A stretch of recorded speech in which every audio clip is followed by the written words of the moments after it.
안녕하세요. KPMC TV 안방환입니다.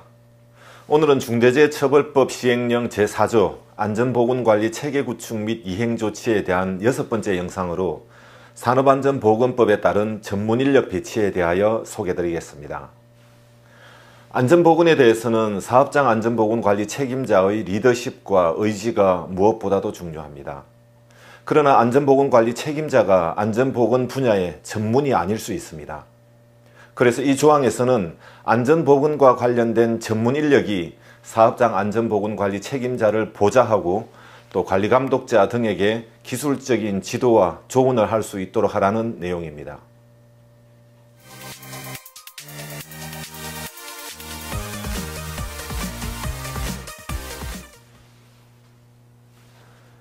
중대재해처벌법 시행령 제4조 6호는 산업안전보건법에 따른 안전관리자, 보건관리자, 안전보건관리 담당자, 그리고 산업보건의를 법에서 정해진 수 이상 배치하고 만약 겸직할 경우 고용노동부 고시에 따라 안전보건에 관한 업무 수행 시간을 보장하라고 정의하고 있습니다. 업무시간 보장에 대해서는 현행 산업안전보건법에서 상시 근로자 50인 이상, 300인 미만인 사업장에서는 전문 인력이 겸직을 할 수 있습니다. 예를 들면 안전관리자로 선임했는데 총무나 생산관리 업무를 겸할 수 있다는 이야기인데요. 이 경우 안전보건에 대한 업무를 소홀히 할 수 있기 때문에 고용노동부 고시로 안전보건에 관한 업무 수행 시간 기준을 마련했습니다. 따라서 법을 적용받는 50인 이상 일반 기업인 경우 연간 최소 585시간, 그리고 재해위험이 높은 업종으로 광업, 제조업, 건설업, 운수, 창고 및 통신업, 그리고 기타 사업에 대해서는 연간 702시간을 안전보건 업무를 수행하도록 하고, 상시 근로자가 100명 이상인 경우 100시간, 그리고 200명 이상인 경우 200시간을 추가할 것을 고시로 정하고 있습니다. 다음은 전문 인력에 대한 선임 기준과 업무를 소개드리겠습니다. 먼저 안전관리자는 안전에 대한 기술적인 사항에 관하여 사업주 또는 안전보건관리 책임자를 보좌하고 관리감독자에게 지도, 조언하는 업무를 수행하는 사람으로 상시 근로자 50인 이상 사업장에서 안전관리자를 선임해야 하며 자세한 선임 기준은 업종이나 상시 근로자 수 또는 공사 금액에 따라 차이가 있으니 산업안전보건법 시행령을 참고하시기 바랍니다. 그리고 건설업을 제외한 상시 근로자 300명 미만 사용하는 사업장은 안전관리 전문기관에 위탁할 수 있습니다. 만약 안전관리자를 선임하였거나 안전관리 전문기관에 위탁할 경우 14일 이내에 고용노동부 장관에게 정명할 수 있는 서류를 제출해야 합니다. 다음은 보건관리자인데요. 보건관리자는 보건에 관한 기술적인 사항에 관하여 사업주 또는 안전보건관리 책임자를 보좌하고 또 관리감독자에게 지도, 조언을 하는 업무를 수행하는 사람으로 상시 근로자 50인 이상 사업장에서 보건관리자를 선임해야 하나 이 또한 자세한 기준은 산업안전보건 시행령을 참고하시기 바랍니다. 그리고 안전관리자와 동일하게 전문기관에 위탁이 가능하며 선임 또는 전문기관에 대행할 경우 14일 이내에 고용노동부 장관에게 정명할 수 있는 서류를 제출해야 합니다. 세 번째는 안전보건관리 담당자인데요.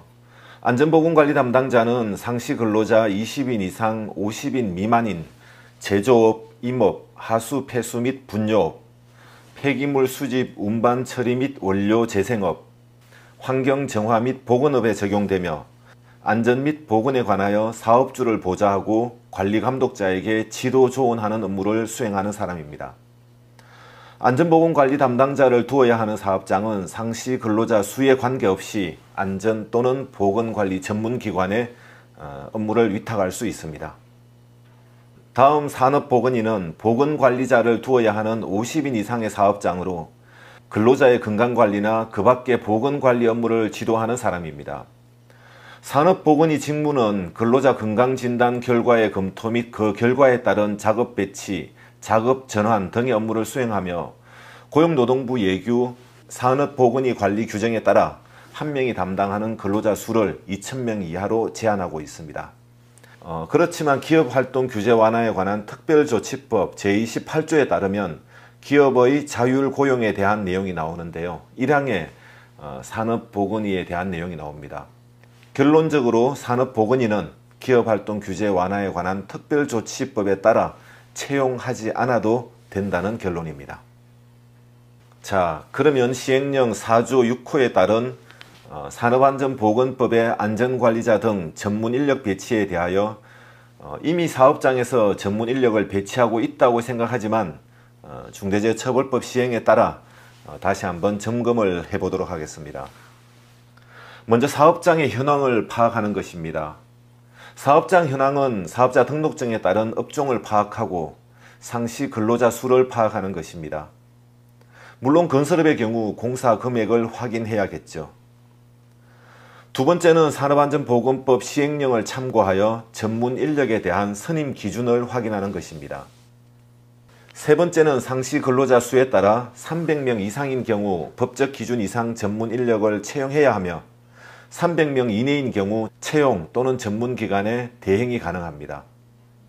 그리고 300명 이내인 경우에는 겸직이 가능하지만 이 경우 고용노동부 고시에 따라 안전보건에 관한 수행시간을 준수해야 합니다. 마지막 네 번째는 선임신고에 관한 내용으로 안전관리자나 보건관리자는 변경사항 발생 후 14일 이내에 관할 노동청에 신고해야 하며 산업보건위는 기업규제 완화에 관한 법률에 따라 선임하지 않아도 되겠습니다. 안전보건 전문인력은 안전보건에 대한 지식을 가지고 사업장 안전보건관리 책임자를 보좌하고 또 관리감독자에게 지도 조언하는 사람입니다. 법규에 맞게 인원을 채용하는 것이 목적이 아니라 이들이 제대로 역할을 수행할 수 있도록 환경을 만들어주는 것이 무엇보다 중요합니다. 또한 선임된 전문인력은 안전보건에 대한 업무를 임함에 있어 책임감을 다하는 것은 너무나 당연한 것이며 그 밑바탕에는 인간 존중과 일에 대한 사명감이 함께 있어야겠습니다. 오늘은 안전보건관리 체계 구축 및 그 이행 6번째 영상으로 산업안전보건법에 따른 전문인력 배치에 대하여 소개드렸습니다. 다음 영상에서는 종업원의 의견 청취와 개선 방안 마련에 대하여 소개드리겠습니다. 감사합니다.